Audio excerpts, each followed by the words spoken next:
Ajibinto Drame, and this is QTV Midday News coming to you live from our studios along Keraba Avenue, and thanks for joining us. Our top stories. President Barrow has laid the foundation stone for the construction of a new school of enrolled nurses in Bantang. President Barrow also launched a major ecosystem-based adaptation project in the Upper River region to contribute towards combating climate change. First Lady Fatouba Barrow of last Saturday joined other Africans in Dubai to receive the 2021 Voice of Achievers Award. 20 police officers are undergoing a 2-week training course by Turkish instructors in preparation for the 2022 OIC Summit to be hosted by the Gambia. In sports news, Q City Football Academy progressed to the quarter-finals of the QCell Youth Cup, and Gambian League champions Fortune FC are knocked out of the CAF Champions League preliminaries after a penalty shootout. Those were our main headlines. Now the news in detail.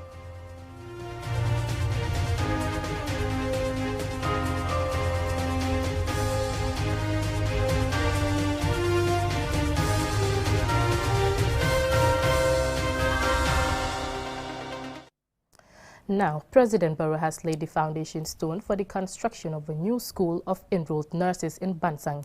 The project, which is funded by MRC Holland Foundation, will triple the training capacity of the school and contribute to the ongoing health sector reforms. Mobdullah Choi reports. The expansion of this institution will help enroll and prepare more nurses for our health sector. The students at the School of Enrolled Nurses lined up to welcome and witness a development that will help bring a solution to some of their challenges. The principal of this school is delighted with this significant milestone. We should have trained more than 100 a year, but that was not possible because of the space and the capacity, and of course the teaching aids.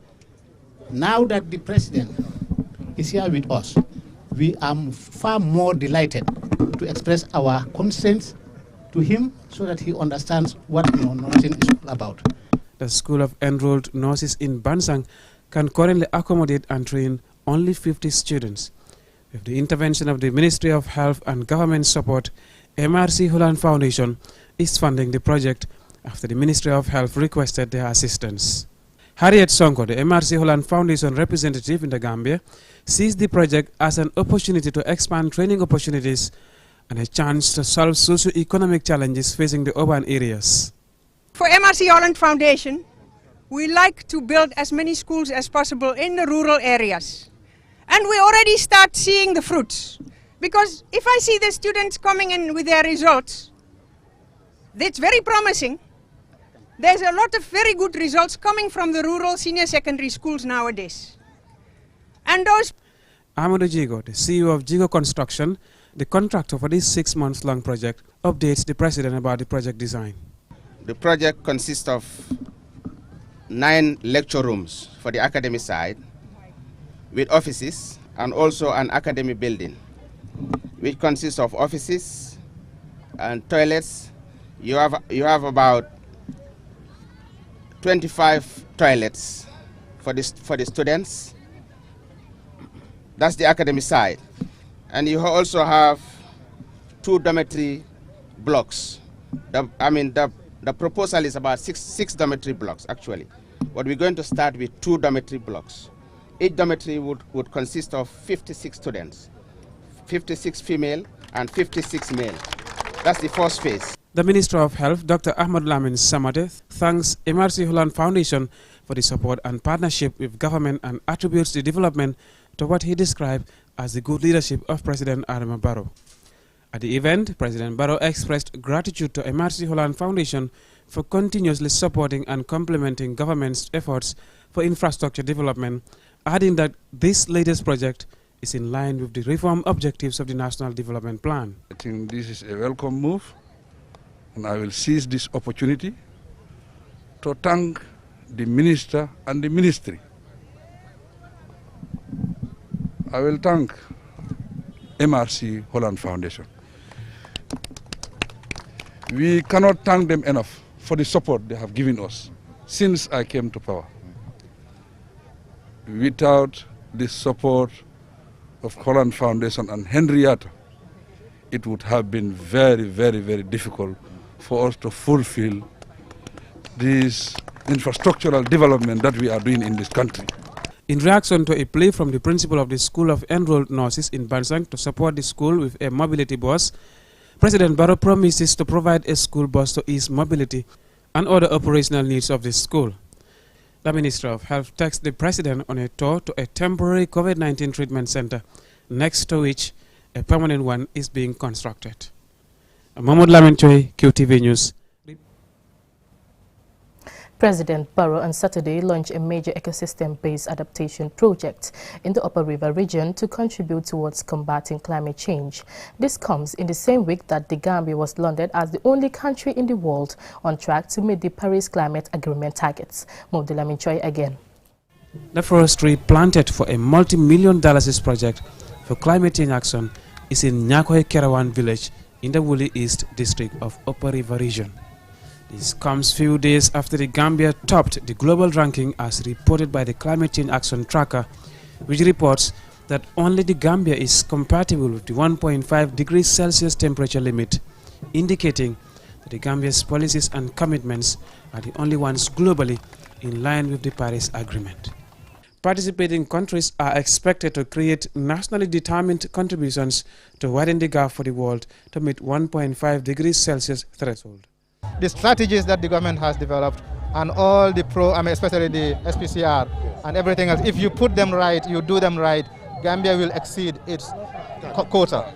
And the rest of the world, a lot of the countries are really not that far ahead. The $25 million project is in 3 components, namely afforestation, the planting of 10,000 hectares of forest and farms, supporting community business and strengthening institutional capacity. 250,000 of those kind of trees. Yes. Ngola plant camp. Okay. We are 120 communities roadside planting, 80 schools schoolyard planting, and then also 54 community forests inside them. Okay. And then also 1,000 farmers distributed across the 4 regions: LRR, CRR, North CRR, South, and URR. Each of those 50 trees dealer in their own farms. We teach how to plant it, and we also are going to follow up with them, protect it, on all the way to the end of the year. Yes. So we are plant the tree and abandon it. Yes. Yeah. In those communities where they've lost their rice lands to salt water, we are replanting with mangroves. Yes. 80 hectares of that. So in a few years' time, when you are passing between Soma and Sikunda, that whole stretch of water should become mangrove. With more planting of trees and the use of or promotion of renewable energy, when properly managed for sustenance, the planting of trees will help rejuvenate Gambia's forest cover and disaster risk mitigations. Mahmoud Lamin Chai, QTV News, reporting from the Central River region. Of the Gambia last Saturday joined other Africans in Dubai, United Arab Emirates, to receive the 2021 Voice of Achievers Award in recognition of her service to humanity. Aliou Cisse reports.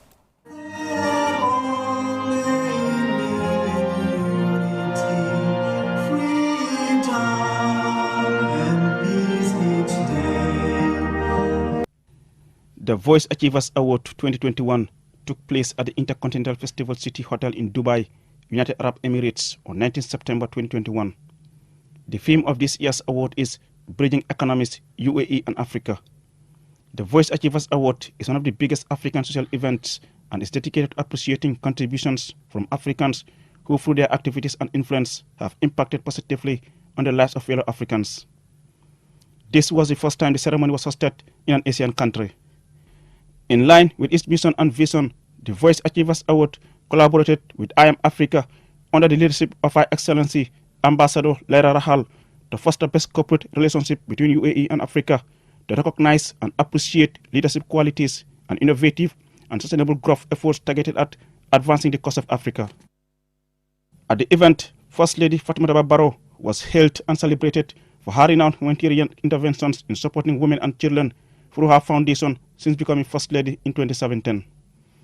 Madam Barrow expressed delight at receiving the award, which she said will further push her to give back to women and children. And today, I would add million miles on my journey, I will not stop doing the good thing that I'm doing. I will continue doing good, and I will encourage others to do the same thing. Humanity first.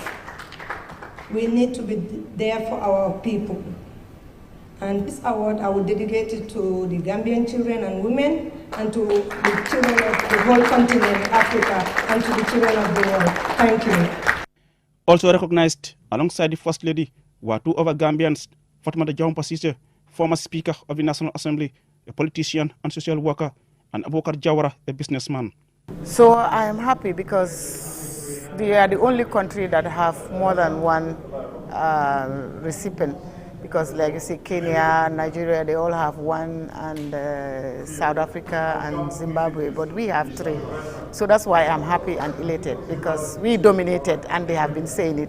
And because of that, the awarding committee and the board of The Voice have also decided to come to the Gambia next year.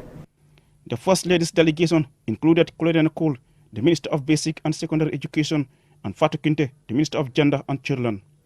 They had this to say. She's an amazing person. In fact, we were thinking it's only us in the Gambia who have recognized her amazing character of openness, character of kindness, character of interest in the development of humanity. And Ms. Fatou Barrow has been very supportive of all the programs in the Gambia, whether it's about women or children, whatever program is our development, she is supportive of. And we also want to thank very much our President, His Excellency, President Adama Barrow, President of the Republic of the Gambia, who made the environment conducive for all this work to be able to be done. The award started in 2012 in Amsterdam, the Netherlands, and has recognized over 250 recipients, including African businesses, individuals, corporate organizations, governmental institutions, and ordinary citizens contributing to the advancement of humanity in Africa. Reporting for QTV News, I am Aliou Cisse. Well, congratulations to the First Lady. And from that story, we will go for a short commercial break. Still to come, we have more stories, to stay tuned. Looking for the fastest and easiest way to receive money transfers from abroad? Well, QMoney and RIA just made it happen. Now you can receive international money transfer from RIA directly into your QMoney account with no additional cost. Once you receive an SMS alert about your transfer, walk into any QMoney agent across the country to receive your payment for free, or use the money immediately to buy credit, QPower, and other QMoney services. It's fast, safe, and convenient. For more info, call customer care on 133. QMoney, Sunu Calpe. Terms and conditions apply.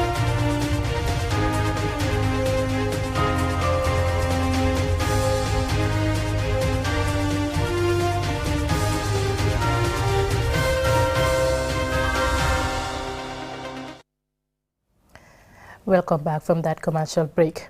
Now, 20 police officers are undergoing a 2-week training course by Turkish instructors in preparation for the OIC summit to be hosted by the Gambia in 2022. Omar P. Jallo witnessed the opening, and this is his report. The training will prepare the Gambia police force in several areas, including VIP protection, counter-terrorism, and protection of important facilities, amongst others, ahead of the Organization of Islamic Cooperation OIC Summit to be held in the Gambia in 2022. At the event, the CEO of OIC Gambia Secretariat, Yankuba Diba, said Turkey have been instrumental in helping build the capacity of Gambians ahead of the summit, adding that Turkey had organized several training programs for the security forces, particularly the police. With the increase in terrorist activities around the world, most especially in our region, Sahel region, this topic couldn't have come at a better time.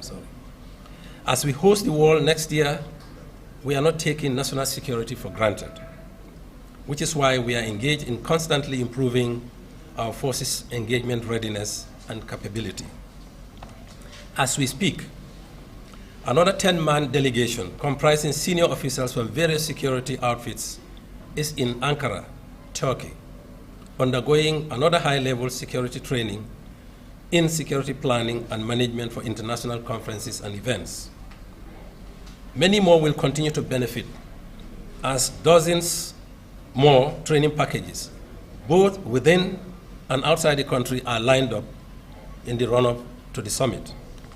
Turkey's ambassador to the Gambia, Tolga Bermak, said Turkey has vast experience in hosting such high-level events and therefore recognized the fact that hosting such summit requires strong security arrangements. Summits and high-level meetings require strong security arrangements.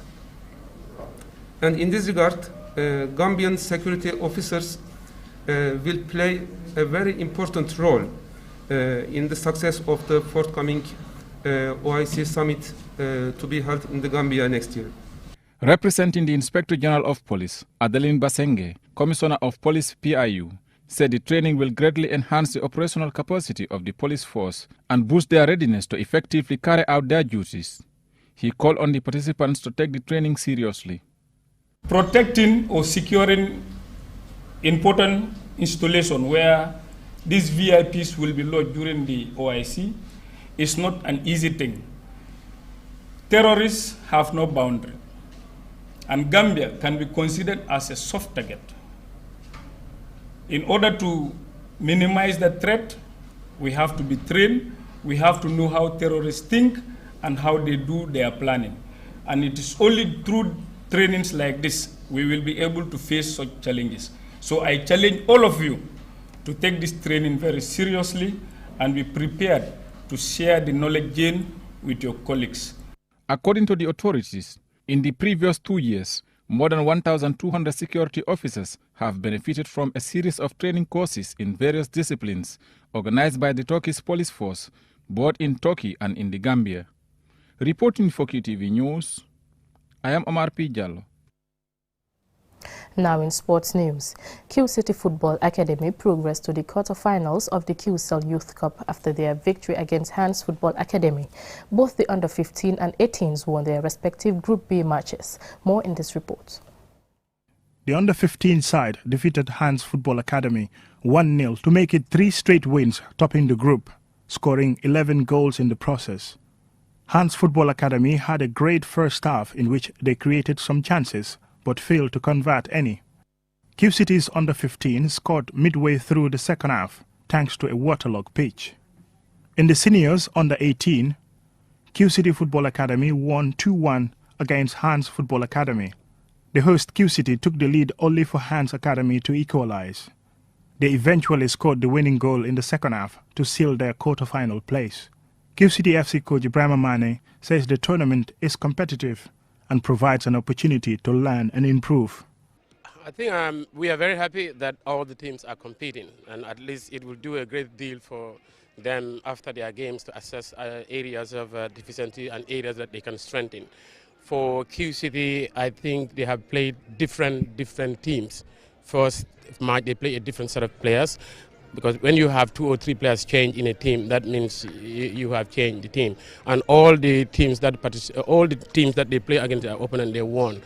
Hans Academy coach Abbas Sane described the competition as exciting, especially with the TV coverage of the games. He says it has already exposed the players to a different level of the game. Yeah, football you can you learn a lot about this competition. Gis nañ comme la moo nekk seen fault daal. So li ñoo def mooy ñu delluwaat ci pitch bi ñu wax xale la mooy seen fault because so defar academic da nga jàngal xale bi la mooy sa fault. Earlier on Friday, Medina FC won by 3-0 against Ibo Town Football Academy in the under-15s, while the two sides shared the points after a 1-1 draw in the under-18 category. Mamadou Gajaga, QTV News. Gambian League champions Fortune FC are knocked out of the CAF Champions League preliminaries after a 5-4 penalty shootout defeat to the EF Setiv. Following a 3-3 aggregate draw, the Algerian side overturned the first leg deficit, won the second leg 3-0 at home on Sunday, thus forcing the tie to be decided on spot kicks. Here is the report.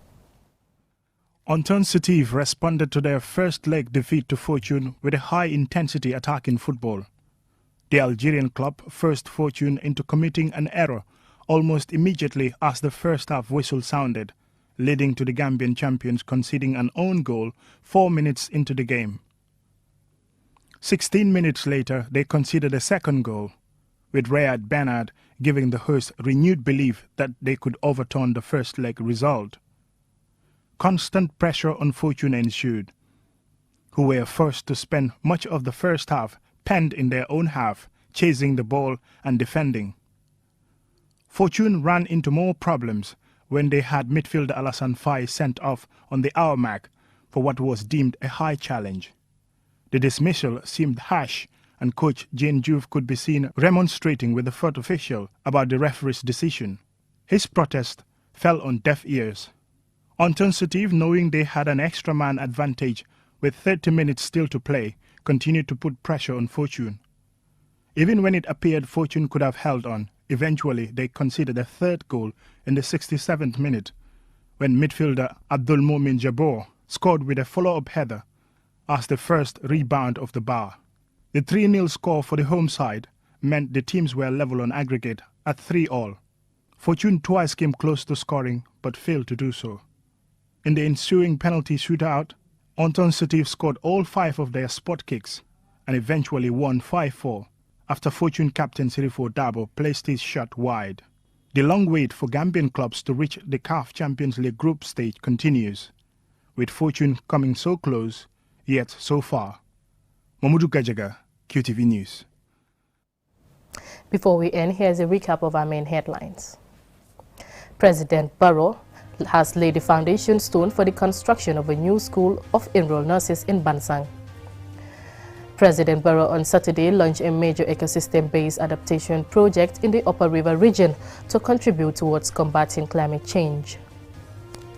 First Lady Fatouba Barrow of last Saturday joined other Africans in Dubai to receive the 2021 Voice of Achievers Award in recognition of her service to humanity. 20 police officers are undergoing a 2-week training course by Turkish instructors in preparation for the 2022 OIC Summit to be hosted by the Gambia. In sports news, Q City Football Academy progressed to the quarterfinals of the QCell Youth Cup, and Gambian League champions Fortune FC are knocked out of the CAF Champions League preliminary after a penalty shootout. Well, that's it from me in today's Midday News. Thank you for watching and have a nice day.